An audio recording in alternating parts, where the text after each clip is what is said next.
ಮಗನೇ ಕಣ್ಣ ಅವನು ಬಂದಿದ್ದ ವಾಲ್ಗಿ ಮ್ಯಾಲ್ ಕೂತಿನ ತೊಳದ ಹಾಕಿದ ರಸ ಕಟ್ಟಾಕಿನ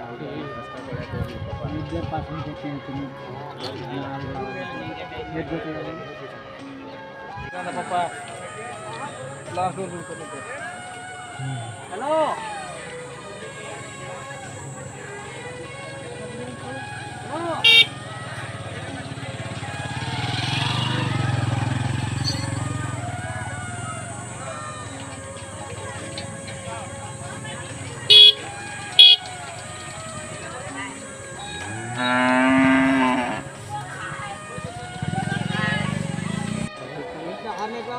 ಏಳನೇ ಕ್ಲಾಸ್ ಎಕ್ಸಾಮ್ ಬಂದು 8ನೇ ಕ್ಲಾಸ್ ಪಾಸ್ ಆಗಿನಿಕಪ್ಪ ಅಂತ ಬಂದೇವಣ ಗುಣ ಬ್ಯಾಗ್ ತಗೊಂಡು ಸ್ಕೂಲ್ ಹೋದೇವ ನಾವು ಹೊರಗೆ ಊಟ ಆಯ್ತು ಒಂದು ಹೊಸ್ಮನ ಕಾರ್ಯ ಉಂಡ್ರು ಊಟ ಬಡ್ಸಾರ ಚೆನ್ನಾಗಿ 2 ಗಂಟೆ ಮೇಲೆ ಇಬ್ರು ಅಲ್ಲಿ ಹೋಗ್ರ ಟೈಮ್ ಹೆಂಗಿತ್ತು ಹಂಗೆ ಕರ್ಕ ಹೋಯ್ತದ ಅದು ಯಾರ ಅಪ್ಪನ್ನು ಬಿಡಲ್ಲ ಅದು ಬ್ರಹ್ಮ ಬರಹ ಆ ಥರ ಇದ್ರೆ ದೇಶದಲ್ಲಿ ನಾ ಸಾಹಿತ್ಯ ಏನಾಗಿದ್ರೆ ಏನಾದ್ರು ಮಾರ್ಕ್ಸ್ ಮಡಿಕೊಳ್ಳಾರಪ್ಪ ಅದೇ ಮೊದಲು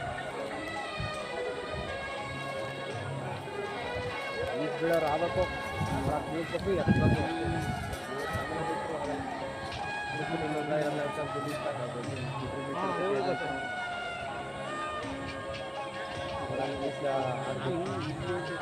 ಇಲ್ಲೇ ನಾಟ ಇರೋದು ಈ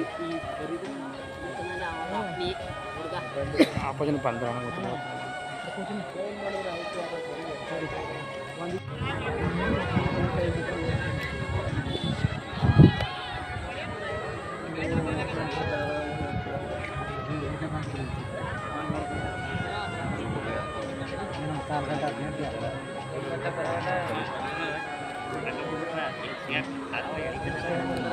ಟೈಟ್ ಆಗ್ತಾ ಎಲ್ಲಿದೆ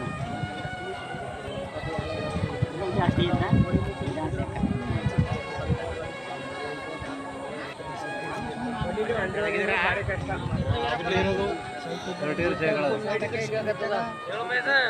ಶರ್ಟ್ ಬಿಡ್ಡೆಟ್ಗೆ ಪಟ್ನೆ ಹೊಡಿನಿದ್ರ ಬೆನ್ ಹೊಡಿತದು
ಇವತ್ತು ಹಾಲು ಡೈರಿಗೆ ಹಾಕ್ಬಿಟ್ಟು ಮಾಮೂಲಿ ತೊಳೆಯ ಥರ ಟ್ಯಾಂಕಿ ಹತ್ರ ಹೋಗೋನೆ ಅಲ್ಲಿ ಒಂದು ವರ್ಷ ತುಳಿದು ಏಜಸ್ ನೀರು ಹಾಕಾಯ್ತು ಅವರು ಜೊತೆಲಿದ್ದವ್ರಿಗೆ ಫೋನ್ ಮಾಡಿದಾಗ ಇಲ್ಲಿದ್ದೀವಿ ಬಾ ಅಂದಾಗ ಬಂದವರೆ ನೀವೇ ಸಹ ದುರ್ಘಟನೆ ನಡೆದಿದೆ ಸರ್. ನಿಮ್ಮ ಮಗನ ಹೆಸರೇನು? ವಿನೋದ್ ಅಂತ. ಏನು ಓದ್ತಿದ್ದ? ಸೆಕೆಂಡ್ PUC ಎಕ್ಸಾಮ್ ಬರ್ದವನೆ, ಮುಂದೆ ಡಿಗ್ರಿ ಮಾಡಬೇಕು ಅಂತಿದ್ದಾನೆ. ನಿನ್ನೆ ಕಾಲೇಜ್ಗೆಲ್ಲ ಕೇಳ್ಕೊ ಬಂದಿದ್ದಾನೆ, ನಾಳೆ ಹೋಗ್ಬೇಕಾಯ್ತು ಅಪ್ಪ. 3 ಜನ ಪಾಪ. 3 ಜನ ಹೋದ್ರ? 3 ಜನ ಹೆಸರು? 3 ಜನ ಮುದ್ಬಾದೇಗೌಡ ಒಬ್ಬರು, ದಸವಣ್ಣ ಅಂತ. ನಿಮ್ಮ ಮಗನ ವಿನೋದ್ ಅಂತ? ವಿನೋದ್ ಅಂತ. ಒಟ್ಟು 3 ಜನ. ಹಾಂ.